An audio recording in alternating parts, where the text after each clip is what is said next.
மழை பெய்து கொண்டு இருக்கிறது, புயல் வேறு அடிக்க போகுது அப்படின்னு சொல்லியிருக்காங்க. பொறுமையாக காற்று இப்போ தான் வீச ஆரம்பிச்சிருக்கு. அதனால் தயவு செஞ்சு எல்லாரும் வீட்டை விட்டு வெளியேறாமல் வீட்டுக்குள்ளேயே பாதுகாப்பாக இருக்கும்படி தயவு செய்து யூடியூப் விட்டர்ஸ் கேட்டுக்கொள்கிறது. ரீல்ஸ் எடுக்கிறேன், அந்த மெரினா பீச் ஓரமாக போய் அந்த அலை வேகமாக வரும்பொழுது அதற்கு முன்னாடி நின்று ஒரு ரீல்ஸ் எடுத்தால் நல்லா போகுமே என்றோ, அல்லது செய்தி சேகரிக்கிறேன் அப்படிங்கிற பேரில் அந்த பீச் ஓரமாக, அதுவும் அந்த கடல் தண்ணி உள்ளே வராமல் இருப்பதற்காக கொட்டப்பட்டு உள்ள அந்த கற்களின் மீது நின்று கொண்டு அந்த முனையில் நின்றுக்கிட்டு அந்த கொடை பிச்சுக்கிட்டு போகிறது மாதிரி செய்தி சேகரிக்கிற மாதிரி ஒன்று எடுத்தால் தான் காற்று வேகமாக அடிக்குது, ஏதோ அடுத்த நிமிஷமே கடல் தண்ணி உள்ளே போக போகுது அப்படிங்கிற மாதிரியான ஒரு பீதியை ஏற்படுத்த முடியும், டிஆர்பி ஏற்ற முடியும், அல்லது தம்முடைய செய்தி சேகரிக்கிறேன் அப்படிங்கிற பணியை சிறப்பாக செய்ய முடியும் அப்படின்னு தயவு செஞ்சு யோசிக்காதீங்க, செய்யாதீங்க. ஏன்னா எல்லாருக்குமே குடும்பம் இருக்குது, ஏதோ ஒன்று கிடக்கு ஒன்று ஆகி போச்சுன்னா திரும்ப வராது. அதனால் பாதுகாப்பான இடத்துல நின்றுக்கிட்டு செய்தியை சேகரிங்க, போங்க வாங்க என்று சொல்லிக்கொண்டு, இன்று காலையிலேயே நாம் தமிழர் கட்சியிலேருந்து நெல்லை மாவட்டத்திலேருந்து கிட்டத்தட்ட 250க்கும் மேற்பட்டவர்கள் கட்சியிலேருந்து வெளியேறியிருக்காங்க. காலையிலேயே அவங்க ப்ரெஸ் மீட்லாம் கொடுத்துட்டாங்க. பாருங்கள், நம்ம தான் லேட்டு, மழை பெய்யறதுனால வீடியோ போடுவோமா வேண்டாமா என்று எண்ணிக்கொண்டே இப்படி சாயங்காலம் ஆகி போச்சு. அதனால் 250 பேரில் கிட்டத்தட்ட 50க்கும் மேற்பட்டவர்கள் நிர்வாகிகள் மட்டுமே வெளியேறியிருக்காங்க. கொஞ்ச நாளைக்கு முன்னாடி திருநெல்வேலியில் ஒரு கலந்தாய்வு கூட்டம் அண்ணன் போட்டு அதில் காடு, மலை, பறவை, பன்னி, குட்டி, ஆடு மேய்க்கிறது, மாடு மேய்க்கிறது, அப்புறம் இந்த கறி விற்பேன், அந்த கறி விற்பேன், இந்த அரிசி விற்பேன், அந்த அரிசி விற்பேன்னு எல்லா மீட்டிங்கிலும் என்ன பேசுவாப்பிலையோ அதையே தான் கலந்தாய்வு கூட்டத்திலையும் பேசி அவன் கடுப்பாகியோ பேச்ச போல நிறுத்திய. கலந்தாய்வு கூட்டம்னாக்க நிர்வாகிகள்கிட்ட என்னென்ன கலந்தாய்வு பண்ணு, நீங்கள் என்ன பண்ணுறது, ஏன் கட்சி வளர்றங்கிற போல பேச, ஏன் டெபாசிட் வாங்க மாட்டோங்கிறதுல கேள்வி அப்படின்னு கேட்க போய் அது பெரிய பிரச்சனையாக மாறி அது கிட்டத்தட்ட ஒரு ஜாதிய கலவரத்தில் போய் முடிகிற அளவுக்கு ஒரு கைகலப்பாகி அதுலேருந்து கண்ணன், பார்வின் அப்படிங்கிற முக்கியமான 2 பொறுப்பாளர்கள் வெளியேறினாங்க. அதையொட்டி நிறைய நிர்வாகிகளும் வெளியேறினாங்க. அதில் பேசிகிட்டு இருக்க முடியாது, சீமான் அடிக்கிறதுக்கு ஒருத்தர் பாஞ்சு போயிட்டார். இப்படி ஒரு நிகழ்வு நடந்துச்சு இல்லைங்களா. அன்று வெளியேறிய அந்த சுயமரியாதையுள்ள, மானம், ரோசம், வெக்கமுள்ள, அந்த மானமுள்ள தமிழர்கள் இன்னைக்கு ப்ரெஸ் மீட் கொடுத்து தான் ஏன் வெளியேறின அப்படிங்கிற விஷயத்த சொல்லியிருக்காங்க. அதில் குறிப்பாக முத்தாய்ப்பாக 3 பாயிண்ட்கள் சொல்லியிருக்காங்க. அந்த முத்தாய்ப்பாக உள்ள 3 பாயிண்ட்டுகளில் முக்கியமான பாயிண்ட் என்னன்னாக்கா, செபாஸ்டியன் பையன் சைமன் சொல்றதுக்கே உனக்கு தைரியம் இல்லை, அதுக்கே உனக்கு தொடர்ந்துங்குது, வாம்பு நாயப்பெறா வருமே வெண்ண அப்படின்னு கேட்டிருக்காங்க. அது மட்டும் இல்லாமல் நாம தொடர்ந்து எழுப்பிய கேள்விகளை அந்த ப்ரெஸ் மீட்ல அவங்க கேள்வி எழுப்பியிருக்காங்க. மேடைக்கு மேடை மாற்றி பேசிட்டு இருக்காங்க அந்த பைத்தியக்காரன் அப்படிங்கிற அளவுக்கு அடிமட்டம் வரைக்கும் இறங்கி அழைச்சிருக்காப்புல கண்ணனும் பார்வின் அவர்களும். அதனால் அந்த ப்ரெஸ் மீட்டில் ஒரு 8 நிமிஷம் பேசியிருக்காங்க. அதில் குறிப்பாக அந்த முத்தாய்ப்பாக பேசப்பட்ட 3 பாயிண்ட்டுகள் என்ன அப்படிங்கிறதான் இந்த வீடியோவில் நம்ம பார்க்க போகிறோம்.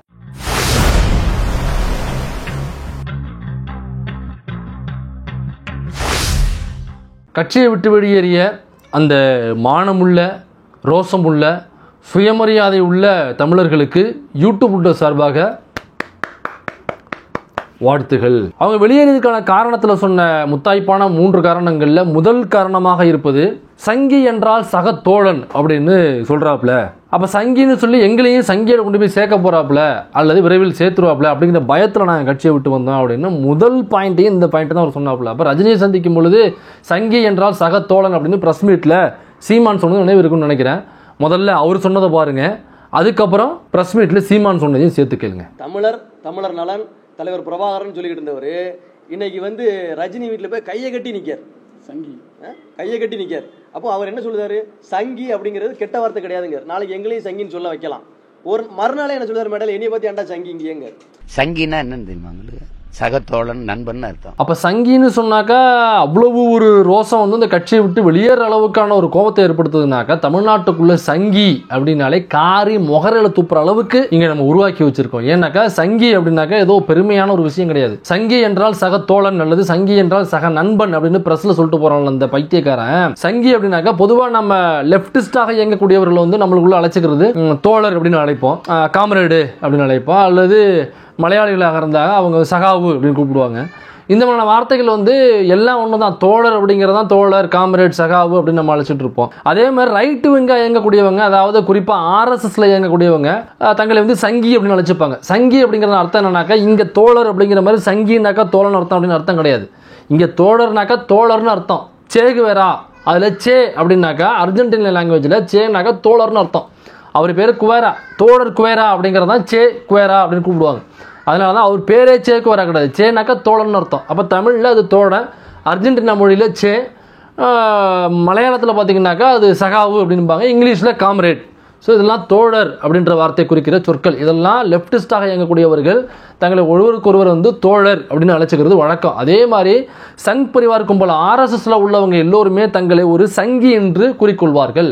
அதாவது சங் பரிவார் கும்பலில் உள்ளவர்கள் சங் பரிவாரில் உள்ளவங்க சங்கி என்று தன்னை ஐ எம் ப்ரௌட் ஆஃப் சங்கி அப்படின்னாக்கா நான் சங் பரிவார் கும்பலில் ஒருத்தவன் நான் சங்கி அப்படின்னு சொல்லுவாங்க. அதை நம்ம இங்கே சங்கி அப்படின்னாக்கா தமிழ்நாட்டுக்குள்ள பார்த்தவொடனே ஒரு கிண்டல் கேலி நக்கல்லாம் கேட்டாங்க சங்கி அணியே, நீ ஷூ நக்கணவல்ல, சங்கி அணியே, நீ மன்னிப்பு கட்டி எழுதுறவல்ல, அந்த அளவுக்கு நம்ம கொண்டு போய் சேர்த்துருக்கோம். அப்போ சங்கி அப்படின்னாக்கா சக தோழன் அப்படின்னு எந்த டிக்ஷனரிலையும் கிடையாது. அது தமிழாக இருக்கட்டும், ஆங்கிலமாக இருக்கட்டும், மலையாளமாக இருக்கட்டும், கன்னடமாக இருக்கட்டும், அல்லது ஹிந்தியாக இருக்கட்டும், ஏன் ஈவன் சமஸ்கிருதமாக கூட இருக்கட்டும், சங்கி அப்படின்னாக்கா சங் பரிவார் கும்பலில் உள்ளவன் என்று அர்த்தம். சங் பரிவார் கும்பல்னாக்கா நேரடியாக ஆர்எஸ்எஸ் என்கிற அமைப்பில் உள்ளவன் மட்டும் அப்படின்னு அர்த்தம் கிடையாது. இங்கே சங் பரிவார்னாக்கா சங் பரிவார் கும்பல்லாம் ஆர்எஸ்எஸ்னுடைய கிளை அமைப்புகள் நிறைய இருக்கும். அது என்னன்னாக்கா தமிழ்நாட்டுக்குள்ள இந்து முன்னணி அப்படின்னு ஒரு அமைப்பு இருக்கு. அந்த அமைப்பை கொடியேற்றி வச்சு முதல்ல தமிழ்நாட்டுக்குள்ள துவக்கி வைத்தவர் யார் தெரியுமா? நம்ம எம்சிஆர் இருக்கார்ல, எம்சிஆர் அவர் தான் தமிழ்நாட்டுக்குள்ள முதல்ல கொடியேற்றி வச்சு அந்த இந்து முன்னணி என்ற அமைப்பை தமிழ்நாட்டுக்குள்ள துவக்கி வச்சவரே எம்ஜிஆர் அவர்கள் தான். அந்த இந்து முன்னணி என்கிற அமைப்பு வந்து ஆர்எஸ்எஸ் ஒரு கிளை அமைப்பு. இதே மாதிரி பல மாநிலங்களில் வெவ்வேறு பெயர்களில் அந்த ஆர்எஸ்எஸ் கிளை அமைப்புகள் இருக்கும். தமிழ்நாட்டுக்குள்ள இந்து மகாசபான்னு இன்னொரு அமைப்பு இருக்கும். அந்த அமைப்பும் ஆர்எஸ்எஸ் ஒரு கிளை அமைப்பு தான். நீங்கள் கர்நாடகாவில் வட மாநிலங்கள் போனீங்கன்னாக்கா ஜெய் பஜ்ரங் தள் அப்படின்னு ஒரு அமைப்பு இருக்கும். அது ஆர்எஸ்எஸ் இன்னொரு கிளை அமைப்பு. அப்புறம் இந்த பசுக்குண்டர்கள்னு இருப்பாங்க, அவங்களும் ஆர்எஸ்எஸ் கிளை அமைப்பு. இதே மாதிரி வெவ்வேறு பேர்களில் ஆர்எஸ்எஸ் கிளை அமைப்புகள் நிறையா இருக்கும். அதெல்லாம் ஆர்எஸ்எஸ் சேர்ந்தாப்புல உள்ள அமைப்புகள். இந்த அமைப்புகளில் உள்ள எல்லோருமே தங்களை வந்து சங்கி அப்படின்னு சொல்லிப்பாங்க. சங்கி ஆமாப்பா சங்கி அப்படின்னாக்கா அந்த ஆர்எஸ்எஸ் ஏதோ ஒரு அமைப்புலாம் இருக்கான் அப்படின்னு அர்த்தம். ஸோ சங்கினாக்கா ஆர்எஸ்எஸ் உள்ளவனு அர்த்தம். ஆர்எஸ்எஸ் அப்படிங்கிற அமைப்பு ஏற்கனவே நிறைய பேசியிருக்கோம். ஒட்டுமொத்த இந்தியாவிலையும் வெடிகுண்டுகளை வந்து எப்படி தயாரித்து அதை வெடிக்க வைத்த பின்பு அதை தூக்கி எப்படி இஸ்லாமியர்கள் தலையில அந்த பழியை போடுவது போன்ற இந்த மாதிரியான பயிற்சிகளை இந்தியா முழுக்க அங்கங்க பல ஓய்வு பெற்ற ராணுவ அதிகாரிகளை வைத்து அந்த பயிற்சிகளை கொடுத்தாங்க அப்படின்னு நாம சொல்லல. ஆர்எஸ்எஸ் முழு நேர ஊழியர் யஷ்வந்த் ஷிண்டே அப்படிங்கிறவர் மகாராஷ்டிராக்காரரு. அவர் ஆர்எஸ்எஸ் முழு நேர ஊழியர். அவர் ஒரு வெடிகுண்டு சம்பவத்தில் கைதாகிறாரு. அதில் அவர் கொடுத்த வாக்கு மூலமாகவே இருக்கு. வாக்கு மூலத்தில் தன்னை இந்த மாதிரி கூட்டு போனாங்க, என்னோட சேர்த்து பல பேரும் இந்தியா முழுக்க ஃபில்டர் பண்ணி ஆர்எஸ்எஸ்ல உள்ள முழு நேர ஊழியர்களை கூட்டு போனாங்க.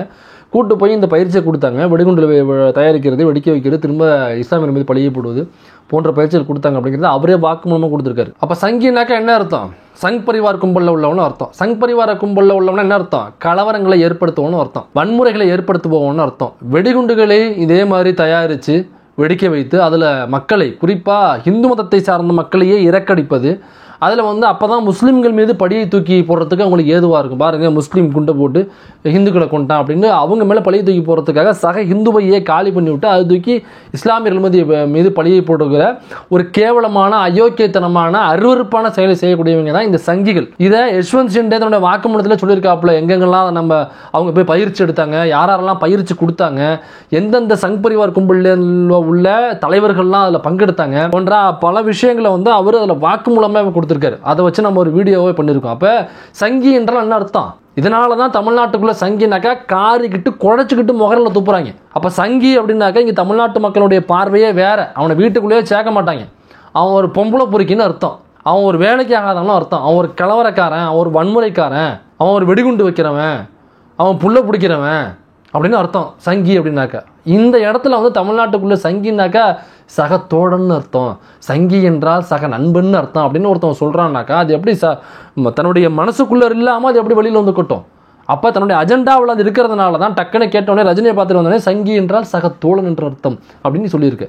அதனால தான் இதை புரிஞ்சுக்கிட்ட அந்த கண்ணன், பார்வின் போன்ற தோழர்கள்லாம் திருநெல்வேலியிலேருந்து வெளில வந்திருக்காங்க. அது மட்டும் இல்லாமல் தமிழ்நாடு முழுக்க உள்ள பல நிர்வாகிகள், பல உறுப்பினர்கள் நாம் தமிழ் கட்சியிலேருந்து வெளியில் ஏன் வர்றாங்கன்னாக்கா இதுதான் காரணம். சங்கி என்றால் சக தோழன் அப்படின்னு சொன்னாக்கா எவன் கட்சிக்குள்ளே இருப்பான்? இதை தாண்டி கட்சிக்குள்ளே இருக்கானாக்கா அவனுக்கு ஏதோ ஒரு சுயநலம் இருக்குது. இப்போ மாமா பையன் அந்த கட்சிக்குள்ளே ட்ராவல் பண்ணுறானாக்கா அவனுக்கு பொருளாதார ரீதியில் ஒரு சுயநலம் இருக்குது. இப்போ அந்த கட்சிக்குள்ளே இருந்து அவன் திமுகவை திட்டி வீடியோ போட்டால் தான் அவனுக்கு வியூஸ் போகும். அப்போ திமுகவிற்கு எதிர்ப்பாக இருக்கிறவங்க எல்லாருமே அவருடைய சேனலை சப்ஸ்கிரைப் பண்ணியிருக்காங்க. ஏன்னாக்கா திமுகவிற்கு எதிர்ப்புனாக்கா அதிமுக இருந்துச்சு.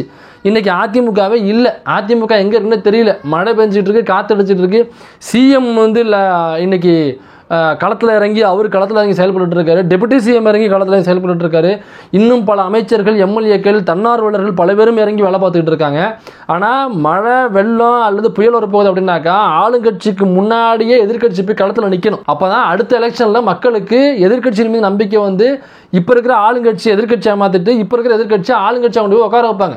ஆனால் எதிர்கட்சி தலைவராக இருக்கக்கூடிய மரியாதைக்குரிய இபிஎஸ் எடப்பாடி பழனிசாமி அவர்கள் எங்கே போனார்னு தெரியல. எந்த டேபிளுக்கு அடியில் எந்த பர்பியை தட்டிட்டு இருக்காரு அல்லது டேபிளுக்கு அடியில் மோதிரத்தை தொழில் தட்டிட்டு இருக்காரா அப்படிங்கிறது நமக்கு தெரியல. அப்போ திமுகவிற்கு எதிரே அதிமுக அப்படின்ற காலகட்டம் போய் இன்னைக்கு திமுகவிற்கு எதிரே அதிமுகவே இல்லைன்னு ஆகி போச்சு. அதிமுக ஐடி விங் இருக்கா இல்லையானு தெரியல. அதிமுகவிற்காக செயல்படக்கூடிய யூடியூப் சேனல்ஸ் எவ்வளவு இருக்கு, அல்லது தன்னார்வலர்களாக அதிமுகவிற்கு ஆதரவாக பேசக்கூடிய நபர்கள் எவ்வளவு பேர் இருக்காங்க. கஞ்சா சங்கரை தவிர இன்னைக்கு அதிமுக ஆதரவாக பேசிட்டு இருக்கான். அவனுக்கு காசு கொடுக்குறாங்க, பேசுறாங்க, அவ்வளவுதான். அது மக்களுக்கே தெரியும். அதனாலதான் அவன் கஞ்சா சங்கரை பற்றி அவங்களுக்கு அவனுடைய பர்சனல் கேரக்டர் அவன் எப்படியாப்பட்டவன், அவன் காசு கொடுத்தா யாருக்கு வேணாலும் வாயை கொண்டு வாடகை கொடுப்பான் அப்படிங்கிறது தெரிஞ்ச வாசன் இன்னைக்கு அதிமுகவுக்கு ஆதரவே இல்லாமல் நிற்கிது.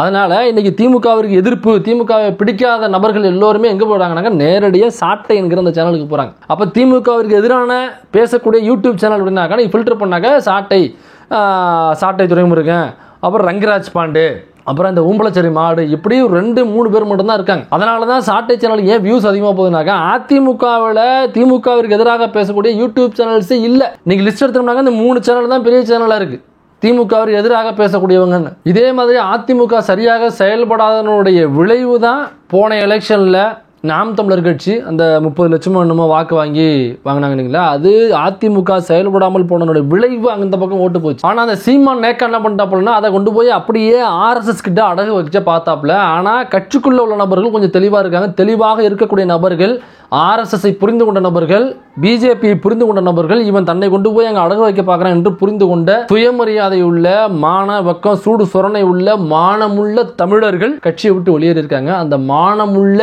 வெளியேறிய தமிழர்களுக்கு மட்டும் மீண்டும் யூடியூப் சார்பாக வாழ்த்துக்களை தெரிவிச்சுக்கிறோம். இந்த பார்வின் கேட்கறது கரெக்டான ஒரு கேள்வி கேட்டாரு. இன்னைக்கு சங்கி என்றால் சகத்தோழன்னு சொல்ற, அப்புறம் எதுக்கு முன்னாடி மேடையில சங்கி சீமான் எதுக்கு சொல்றீங்கன்னு சொல்லிட்டு நீ செருப்படுத்து காமிச்ச, யாரை பாத்திரா சங்கின்னு சொல்றேன். அப்ப சங்கி என்றால் சகத்தோழன்னா அன்னைக்கு சங்கி சீமான்னு சொன்னது வேற யாரும் இல்லை, நாம தான் அதை கிளப்பி விட்டது. சங்கி சீமான்னு ஒரு ஹேஷ்டேக் போட்டு கிளப்பி விட்டது நாம தான். அதை ஆரம்பத்திலே பேசிட்டு இருக்கிறதும் நாம தான். எனக்கு அது களைப்பு விட்டது கிடையாது, அதுதான் உண்மை. ஆரம்பத்திலேயே லைட்டாக வாட வந்தவனையே மாட்டு முத்திர வார அடிக்குது அவன் மேலே. இந்த வண்டி நேராக நாக்பூரில் தான் போய் நிற்கணும். முதல் முறையாக அந்த மேடையில் பேனரில் பெரியாருடைய புகைப்படத்தை எடுத்துட்டு எப்போ பேச ஆரம்பித்தாப்புலையோ, எப்போ திராவிடத்துக்கு எதிராக பேச ஆரம்பித்தாப்புலையோ அப்போவே லைட்டாக மாட்டு முத்திர வார அடிக்குதுடா, இது இந்த வண்டி நேரடியாக நாக்பூருக்கு தான் போகும் என்று தெரிந்து கொண்டு அன்னையிலேருந்து அந்த அமைப்புக்கு எதிராக செயல்பட ஆரம்பித்தோம்.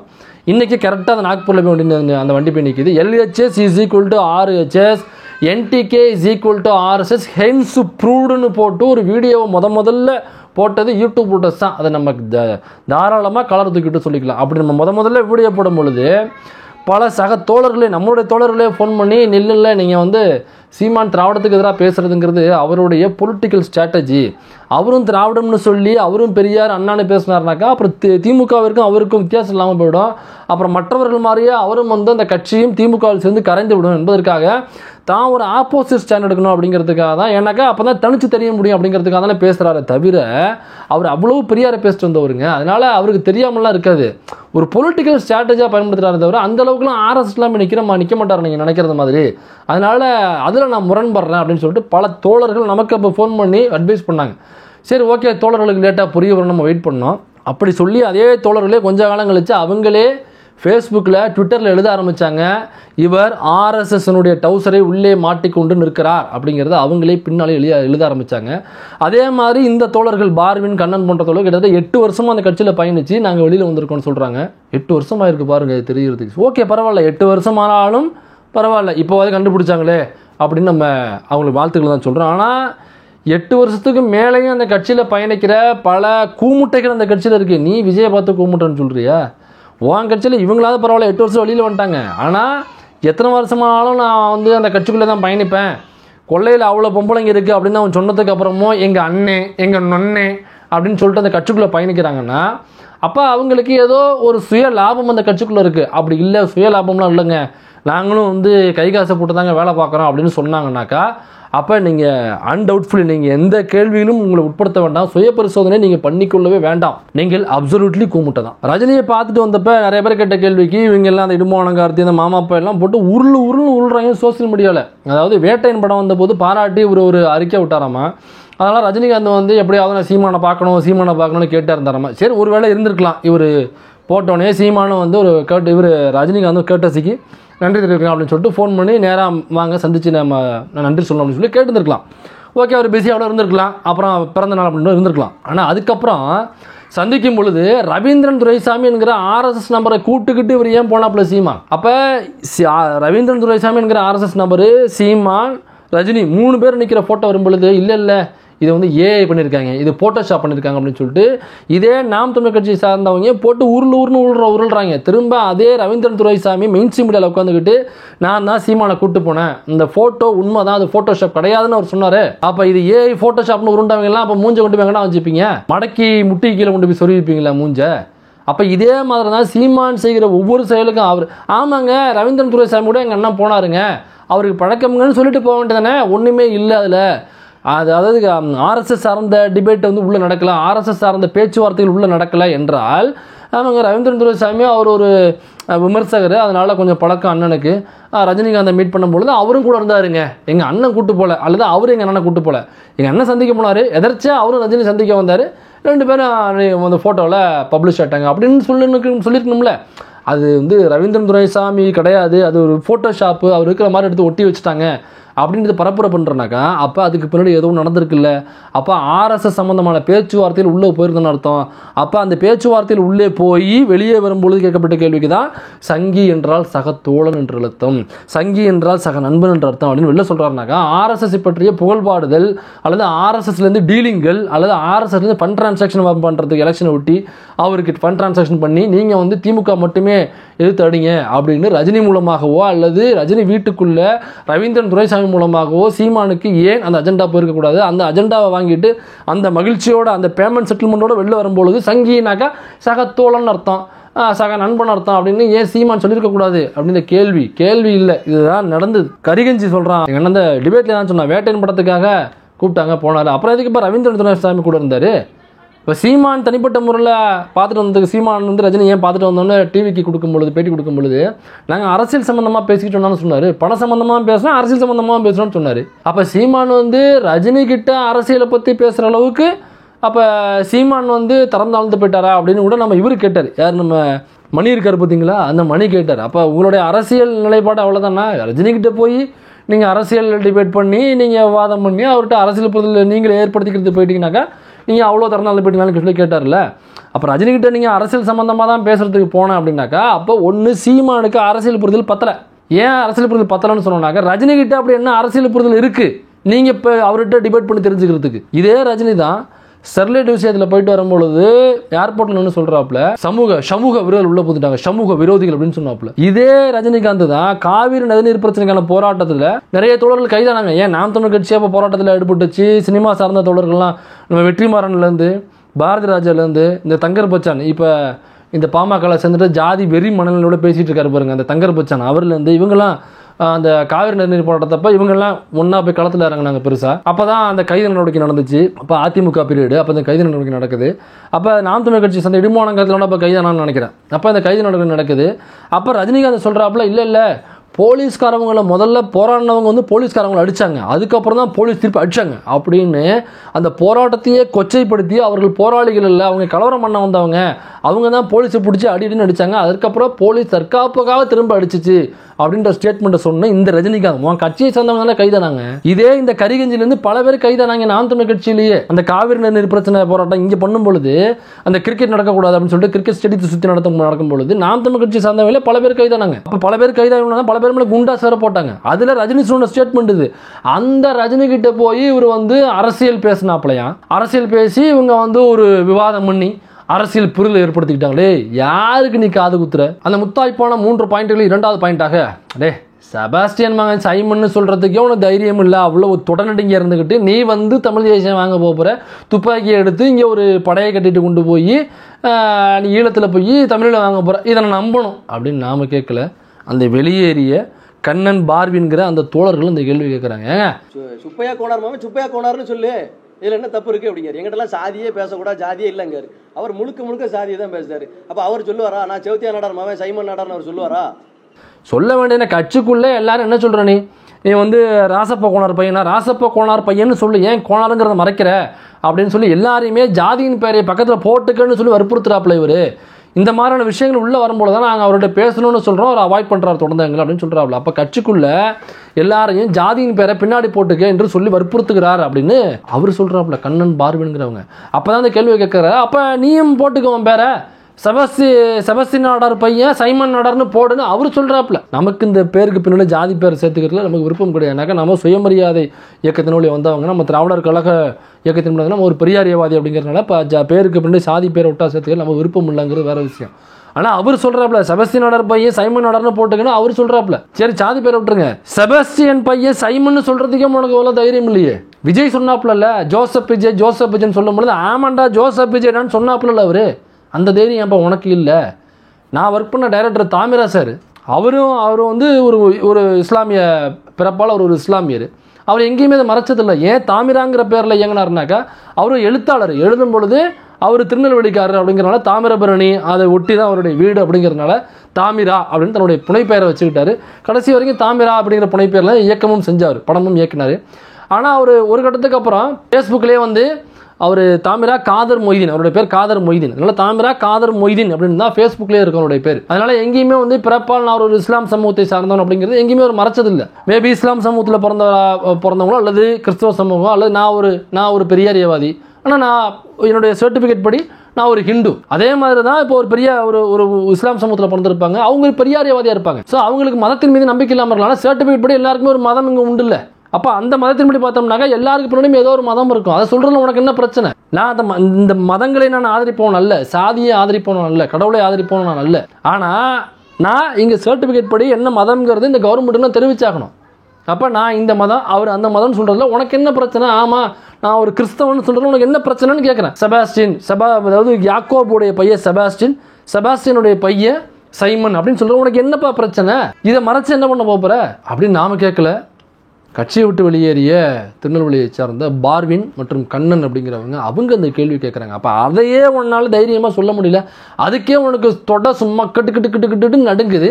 நீ தான் துப்பாக்கி எடுத்துகிட்டு போய் ஈழத்தமிழ்ட்டு இங்கே தமிழ் தேசிய தமிழ்ப்பான்னு இதை நான் நம்பணுமா அப்படின்னு 8 வருஷம் கழித்து அவருக்கு புரிஞ்சிருக்கு. இருந்தாலும் 8 வருஷத்துக்கு அப்புறமா தான் அவருக்கு புரிஞ்சிருக்கு அப்படின்னு நினச்சி உண்மையிலே யூடியூப் விட்டர்ஸ் பெருமை கொள்கிறது. இதற்கு அப்புறமா தான் அவனுடைய வாழ்க்கை பிரகாசமாக ஒழிக்கட்டும் என்று அவர்களை நாம் வாழ்த்துக்கிறோம். அப்புறம் போகிற போக்கில் இதை மறந்துட்டேன். இந்த கரிகஞ்சி என்ன பண்ணுறான் டிபேட்டில் இந்த சைமன் பெரியார் வந்து ஈவரான்னு சொல்லும் பொழுது அங்கே உள்ள திராவிட ஜீவன் ஒருத்தர் அவர் என்ன சொல்கிறாரு, அப்போ உங்கள் அண்ணன் பேர் சைமன் தானே அப்படின்னு சொல்லும்போது இல்லை எங்கள் அண்ணன் பேர் சீமான் தான் அப்படின்னு அவன் பொய் சொல்கிறான். நீ எதுக்கு பொய் சொல்கிற? ஐயா ஈவர் அவர்கள் 1930 நடந்த மொழி போராட்டத்தில் கலந்துக்கிட்டாங்க. மாற்று கருத்துல 60 நடந்த மொழி போராட்டத்தில் பெரியார் எதிர்த்தார். இன்னும் போனா இந்த கடுமையான வார்த்தைகள் சொல்லி வர ஈவராங்கிறது பேர் தானே தப்பான்னு சொல்லி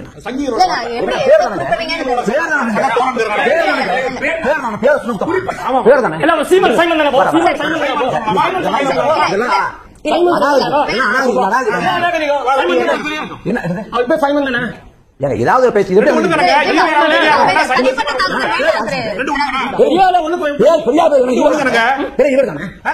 அண்ணன் பேர் சீமான் எதுக்குடா போய் சொல்ற? அப்ப இதே மாதிரிதான் எல்லா பொய்களையும் இவங்க சொல்றது. அவன் ஆம கருத்துன 70 போற சுட்டேன், அதை சுட்டேன், இதை சுட்டேன், பன்னிக்கறி சுட்டேன், அரிசி கப்பலை சுட்டு கடாஃபி கூட கண் பயிற்சி எடுத்தேன், அப்புறம் பிரபாகரன் என்னுடைய தோல்ல தான் போட்டு தூங்குவார், எப்படி சொன்ன முழுமையுமே பொய்ய விழுங்க. அப்ப உங்க அண்ணன் பேரு சைமன் அப்படிங்கிறது ஊர் உலகத்துக்கே தெரியும். அவருடைய உயிர் நண்பர் பாபுஸ்னு ஒரு நடிகர், அவரு நம்ம சித்ராலட்சுமன் பேட்டி கொடுக்கும் பொழுது சைமன் இருக்கான்ல அப்படின்னு சொல்லும் பொழுது சித்ராலட்சுமன் குறித்து நம்ம பல வீடியோக்களை அதை காமிச்சிருக்கோம்.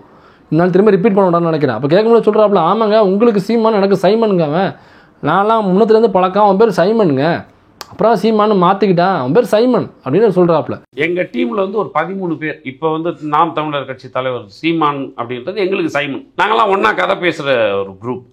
மணிவண்ணன் சேரத்துக்கு முன்னாடி இது. ஆமாம். ஆக்சுவலி சைமனே வந்து இன்னும் எங்கேயும் சொல்லலைன்னு நினைக்கிறேன்.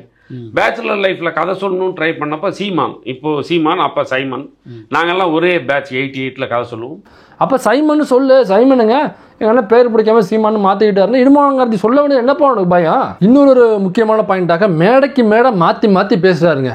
இதுக்காக நான் எல்லா இடத்துலையுமே முட்டு கொடுத்தனால முடியல அப்படின்னு அவரே தன்னுடைய வாயால் சொல்கிறாப்புல. அதையே கேளுங்க. அது போக நீங்கள் பேசுறதுலேயே நிறைய முரண் இருக்குனே. ஒரு மேடல் ஒன்று பேசி இன்னொரு மேடல் வேற ஒன்று பேசிடுதியா? அதை நாங்கள் இங்கே முட்டு கொடுக்க முடியல, மக்கள்கிட்ட போய் பார்த்து சந்திக்க முடியல. இது வழக்கமாக ஊர் உலகம் தெரிஞ்சுதான். ஒரு மெடல் ஒன்று பேசுவார், இன்னொரு மெடலில் வேற ஒன்று பேசுவார். இந்த மெடல் ஒன்று பேசுவாப்புல, அந்த மெடல் ஒன்று பேசுவாப்புல. குறிப்பாக விஜய் பற்றி பேசும்பொழுது, என் தம்பி விஜய் என் தம்பி நானும் சேர்ந்துட கூடாது, அதானே ஏன் அவன் அரசியல் ஆரம்பிக்க கூடாதா, அவன் வரக்கூடாது, கட்சி ஆரம்பிக்க கூடாதா, ஏன் நானும் என் தம்பியும் சேரக்கூடாதா அப்படின்னு பேசினேன். இதே வாயி கூட்டணிக்கு ஒத்துக்கலன்னு சொன்னோடனே உடனடியாக பெரம்பூரில் ஒரு மீட்டிங்கை போட்டு நடுரோட்டில் நின்று அடிப்படி செத்து போகாதா அப்படின்னு சொல்லி பேசினதை நேரடியாக பார்வின் கண்ணன்கிற அவங்களே இந்த ஸ்டேட்மெண்ட்டே சொல்கிறாங்க. இது மட்டும் இல்லை, இதே மாதிரி தான் ரஜினியை முன்னாடி எக்கச்சக்கமாக பேசினாங்க. ரொம்ப ஆபாசமாக கொச்சையாக தரக்குறையாக பேசினாங்க.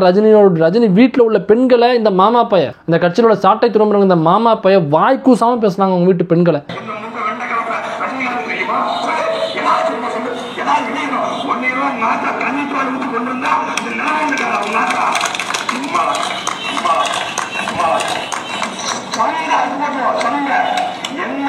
மராட்டிய மண்ணை படைச்ச பிரதேச நாயி, கர்நாடகா பிறந்த நாயி, தமிழ்நாட்டில் வந்துக்கிட்டு ஒரு தமிழனை கைது செய்யணும், கட்சியை தாழணும், மொத்த சங்கம்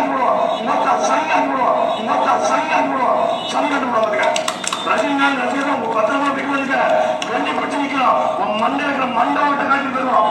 வளர்ந்த விதம் ஒரு கொண்டாட்டி கிடந்த ஊழல் கொண்டாட்டி கொடுங்க. அமலாக்கா தாலி வந்து அத்தனை போய் தாலி ஆட்டுருக்கா அந்த கண்டிக்க வகையில் உன் மகனுக்கு சொல்றீங்க.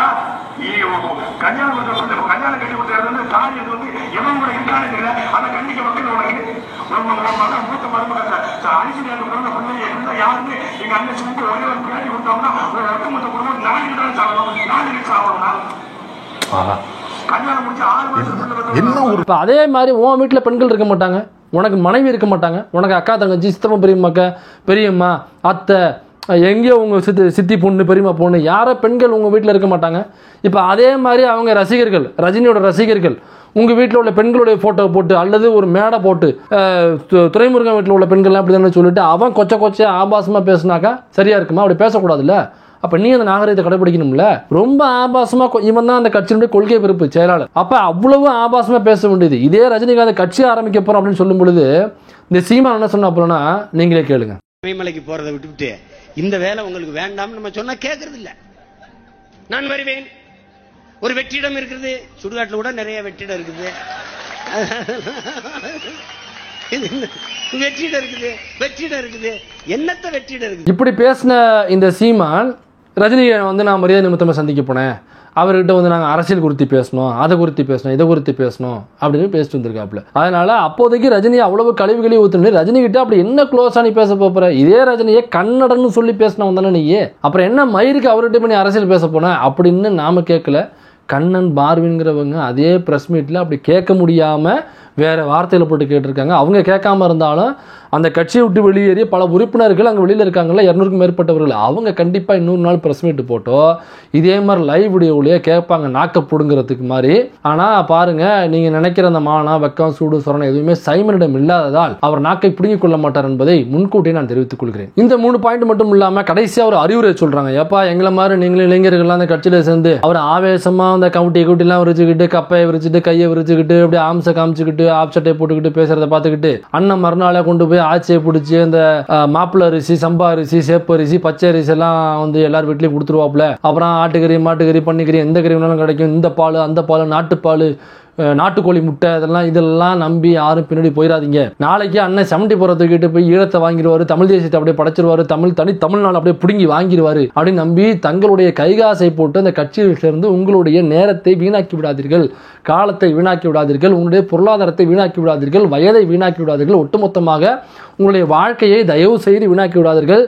வீட்டில் பெண்டாட்டிலேருந்து அம்மாலேருந்து வீட்டில் உள்ளவங்க யாருமே உங்களை மதிக்க மாட்டாங்க, காருக்கிட்டு முகரில் துப்புவாங்க எங்களை மாதிரி. ஏன்னா நாங்கள் இதெல்லாம் இழந்துட்டோம். உங்களுக்கு முன்கூட்டியே அண்ணனா ஒரு அட்வைஸ் தரேன், தயவு செய்து பின்னாடி போய் வாழ்க்கையை இழந்துடாதீங்க, பொழைச்சிக்கிற வழியை பாருங்க அப்படின்னு அட்வைஸ் கொடுத்துருக்காங்க. நாம சொல்லலை, இது எல்லாமே அவங்க கொடுத்த அட்வைஸ். எங்களை போன்ற இளைஞர்கள் சீமானுடைய ஆவேச பேச்சுகளை நம்பி தயவு செஞ்சு நீங்கள் தமிழ் தேசியம்னா தமிழ் தேசிய உணர்வில் இருங்க, தப்பே கிடையாது. தலைவரை மனசில் ஏற்றுக்கிட்டு நம்ம ஒரு அமைப்பாக கூட இயக்கமாக கூட செயல்பட்டு போகலாம். ஆனால் இவங்க வயிறு வழக்குக்கும் இவங்க காரில் போகிறதுக்கும் நம்ம வந்து சரியான ஒரு என்ன சொல்ல ஒரு தூண்டில் மாட்டின புழுவாக மாற்றிடக்கூடாது. அதனால தான் நாங்கள் இதை இவ்வளோ வேகமாக பேச வேண்டியிருக்கு. அதுக்கு மேலே அவர் பின்னாடி போய் நீங்கள் கொடுக்குற காசை நாங்கள் கொடுப்போம், எங்கள் அண்ணனுக்கு நாங்கள் நொட்டுவோம், எங்கள் அண்ணனை அப்படியே கை மேலே வச்சு நாங்கள் தாங்குவோம், ஏன் நீங்கள் இருக்கும் பொழுது நாங்கள் வந்து எங்கள் அண்ணன் அந்த வீட்டில் இருக்கக்கூடாதா? அண்ணன் இருக்கார்ல, நீ ஏன் அந்த வீட்டில் இருக்கக்கூடாதுன்னு நீ யோசிச்சிருக்கியா? அண்ணன் முறையே நீ ஏன் காரில் போகக்கூடாதுன்னு நீ யோசிச்சிருக்கியா? உங்கள் அண்ணன் யோசிச்சிருக்கானா? நம்ம காரில் போகிறது மாதிரி நம்ம கட்சியில் உள்ளவங்களும் காரில் போகணும்னு உங்கள் அண்ணன் யோசிச்சிருப்பானா? நாம் இருக்கிற 2 லட்ச ரூபா வீட்டில் வாடகையில் இருக்கிறது மாதிரி கட்சியில் இருக்கணும், 2 லட்ச ரூபா வாடகையில் இருக்கணும்னு சொல்லிட்டு உங்கள் அண்ணன் யோசிச்சிருப்பானா? அப்போ அண்ணனுடைய புள்ள 35 லட்சம் வருஷத்துக்கு கட்டி ஒரு அமெரிக்கன் இன்டர்நேஷனல் ஸ்கூலில் படிக்குது, அதே மாதிரி கட்சியில் உள்ளவனுடைய பசங்களும் வந்து அதே மாதிரி இன்டர்நேஷனல் ஸ்கூலில் படிக்கணும்னு சொல்லி உங்கள் அண்ணன் யோசிச்சிருப்பானா? எதுவும் யோசிக்கல. அப்போ நீங்களும் எதை பற்றியும் யோசிக்காதீங்க, குடும்பத்தை பற்றி மட்டும் யோசிங்க அப்படின்னு நாம சொல்ல கட்சி விட்டு வெளியேறிய கண்ணன் பார்வன் அவர்கள் சொல்லியிருக்காங்க. அதுக்கு மேலே கட்சியில் பயணிக்கிறதும் பயணிக்காததும் உங்களோட விருப்பம். இல்லை அதை தாண்டியும் அந்த கட்சியில் தான் பயணிப்பேன் அப்படின்னாக்கா ஒன்றும் இல்லை, ட்ரெயின் வர்ற தண்டவாளமாக பார்த்து நடுவில் இருந்தீங்கன்னாக்கா அதுவும் அந்த கட்சியில் பயணிக்கிறது ஒன்று தான். ரெண்டில் எந்த முடிவு எடுத்தாலும் இந்த நாட்டுக்கு நல்லது தான் நடக்கும்னு நினைக்கிறேன். ஆனால் தண்டவாளம் பக்கமே நின்றாதீங்க, அது ரொம்ப தவறு, சரிங்களா? அதுக்காக கட்சியிலே பயணிக்கிறேன்னு சொல்கிறீங்களா? நான் ரெண்டுமே ஒன்றுன்னு சொல்லிட்டேன், முடிவு உங்கள் கையில்.